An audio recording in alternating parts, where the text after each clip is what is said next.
This is NR2003 Predicts.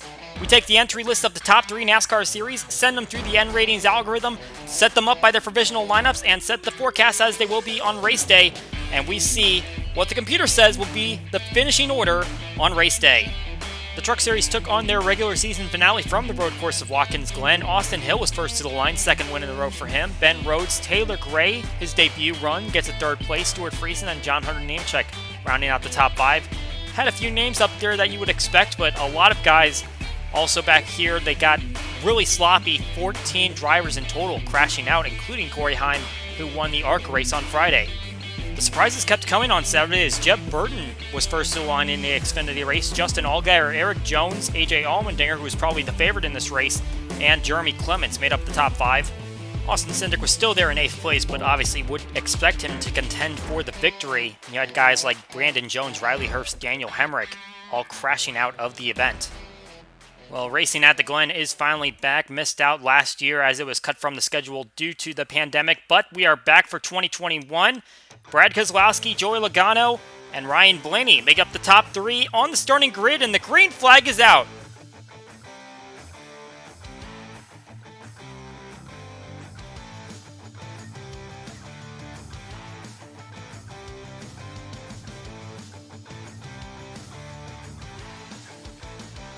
Looks like the outside line prevailed as Joey Logano shoots past the 2 car of Keselowski to take over the lead, and both Larson and Hamlin got by Ryan Blaney, who looked like he was a little slow entering turn 1. He got it back up to speed though, so he's still there in the 5th position, but quickly loses some spots. Eric Jones boasts the best average finish among today's racers, 6.3. Top 10 in all 3 appearances here, top 5 in 2 of them. Chase Elliott, a 2-time winner here, is just below him, averaging a 7th place run. And Jones is looking for his first laps led here at this racetrack as well. Kyle Busch and Chase Elliott tied 2 apiece on the win column. Joey Logano, Denny Hamlin, Kevin Harvick, and Martin Truex Jr. have also gone to victory lane here. There is the 18 car of Kyle Busch. 6 top 5s here at this racetrack, and caught in a little bit of traffic. He had a 20th place starting spot, so he has to battle through a lot of cars to get up toward the front of the field. And we've got problems here in turn number 6. Eric Almirola tries to get in front of Chase Elliott, and they both go into the wall and into the sand trap as well, and that's going to bring out the first caution of the day. Almirola is trying to get a better arc into the corner and gets in front of the 9, who's already there. They're both going to hit that outside wall and slide into the gravel trap, and that's going to put both of those cars a lap down. Elliott was one of those drivers you expected could go for a victory here, and he's in trouble already. Looking at Kevin Harvick, who has 10 top 10s at Watkins Glen. He is one of the drivers who came down to pit lane under that last caution. As you can see, he's behind the 9 car. We're definitely going to see a lot of strategies out of these drivers and these teams as they try to find their way to victory lane. Kyle Busch, most laps led among the active drivers here, 247. Keselowski on that list at 3rd. And trying to track down Joey Logano, but not going to make it happen as Logano takes the first stage. Keselowski, Hamlin, Christopher Bell, and Martin Truex Jr. will make up the top 5 in this one. Ross Chastain, Tyler Reddick also squeezing in there to get some points.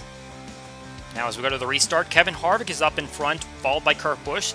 They stayed out on the racetrack after making the pit stops under that last caution, and they're going to sweep to the front of the field. Meanwhile, Kyle Busch having some issues. He is stuck on pit lane and getting some service, and he has just gone a lap down from that, so his day appears to be over, at least for the sake of he's not going to get a victory here today as Chris Buescher goes off track, shot through the inner loop, and troubles here for another JGR car. Denny Hamlin going around with Ryan Preece. Looks like the 11 carried a lot more speed into the corner than the 37 was. Preece was up there because he did not stop on that last caution. However, it looks like both him and the 11 will get out and will not fall a lap down. So now Truex Jr., Keselowski, Blaney out in front. They did not stop as the strategies keep on playing out. Now, we called out Eric Almirola's accident earlier on, but we'd be remiss to mention how much his victory at New Hampshire affects the playoff grid as Austin Dillon trying to gain some spots as he is now outside of the playoff bubble. Matt Benedetto now going around in turn 6 as he had a little contact with Ryan Newman. And this does not bring out the caution as he's getting a little stuck, although I think he'll be able to get out. We come to the end of the stage. Truex Jr., Keselowski, Larson, Blaney, and Chastain making up the top 5. Also have great runs by Justin Haley, Michael McDowell. Looks like strategy playing into that. And strategy's definitely going to have to play into the hands of Austin Dillon. Going back to that story, he is outside the playoff bubble because Almirola had the victory, and the driver he's battling is his teammate, Tyler Reddick. If Almirola didn't have that victory, they would be just fine running with each other into the playoffs. Now they are major competitors, and assuming that Kevin Harvick doesn't blow up, it's seeming like only one of them is going to go into the playoffs unless someone or both of them get a victory. So that's going to be a big battle into these final 4 races. Speaking of battles, got Joey Logano trying to challenge Christopher Bell for the spot, unable to get it. Logano, a pretty consistent road racer, has a top 5 on 9 out of 30 events he's raced on road courses.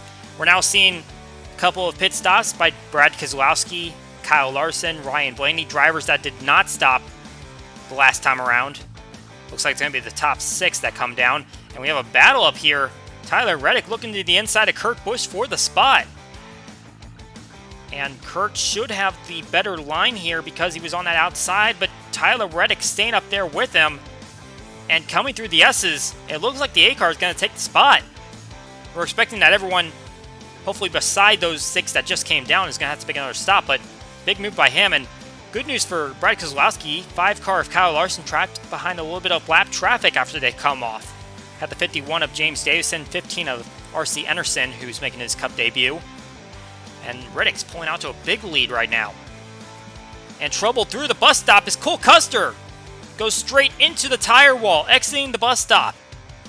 Big contact, and that is probably going to take him out of the race. And now we're seeing Tyler Reddick coming down, and he's hit the pit barrels. From the lead, he's coming down the pit lane, and he hits the barrels. And that is going to take Tyler Reddick out of the race. What a turn of events for him. We're going to see more cars coming down, strategies playing out. Now it's the 4 of Kevin Harvick that came down with some others. And Keselowski, Larson looking to cycle back, and Larson has gained the ground back to 2 car, though he's still fighting with a few cars, like the 78 of Kyle Tilley and 99 of Daniel Suarez.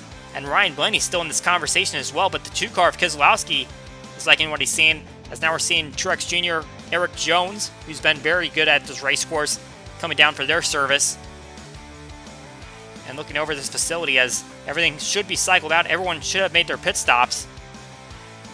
Keselowski just came through the bus stop, and we have tire problems here for Chase Briscoe. And it seems like that's going to bring out a caution. It looks like he laid down a little bit of debris. So that is going to bring everyone back together. Kyle Larson, Ryan Blaney still have a shot at Keselowski. By the way, we should mention, sounds like the issue for Cole Custer was an engine issue, so he was going into that wall on his own. Looks like he slipped in his own oil. And problems here for Christopher Bell. Was running inside the top 10, and it sounds like he did something on the restart that NASCAR didn't like, so he's getting a stop and go. And as much as it looked like it was going to be Tyler Reddick's day for some points, turns out it's going to be Austin Dillon's. All he has to do is stay on track for this final lap as the white flag waves, and he should be able to overtake his teammate in the 8 car. But Keselowski trying to look for his first win at this racetrack, and actually first win on a road course. 7 top 5s in 28 tries, but has never gone to victory lane. And a problem here for Kevin Harvick on the white flag lap. He wasn't in a great running position, but unexpected stop for the 4 car, and he's going to lose some spots. And I'm not sure, he shouldn't be running out of fuel, but comes down suddenly and is going to get some service. But for the 2 car of Keselowski, he got 3 straight runner-ups here at this racetrack, including that famous 2012 battle with Marcus Ambrose. But today, he is going to be on top. Keselowski takes the victory here today at Watkins Glen.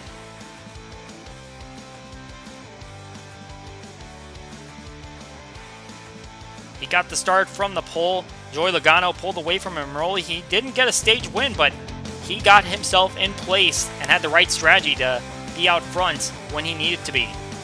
Keselowski, Larson, Blaney, Chastain, and Hamlin will make up the top 5 in this one. Michael McDowell, a solid road racer, and he grabs a 6th place run, which is great for that team. Also inside the top 10 are Alex Bowman, Kurt Busch, and Joey Logano, and Bubba Wallace grabbing his first top 10 on a road course. His previous best was a 14th at Sonoma earlier this year. Austin Dillon locked in that playoff battle, finished his 11th. Anthony Alfredo, who actually had some time up near the front of the field as he was pitting on a different strategy. Kyle Tilley actually puts up the top 20 finish, as well as Justin Haley. Christopher Bell back in 21st after his penalty. Ryan Preece 22nd after wrecking earlier, and actually Hamlin got the top 5 after getting in that same spin. Harvick 24th after his unexpected service. Chase Elliott 27th after spinning early. Kyle Busch did not have a great day, 31st for him. And a critical crash for Tyler Reddick, 34th for him after leading a stint. That is it for NR2003 Predicts. We hope you enjoy the race, and we will see you all next time.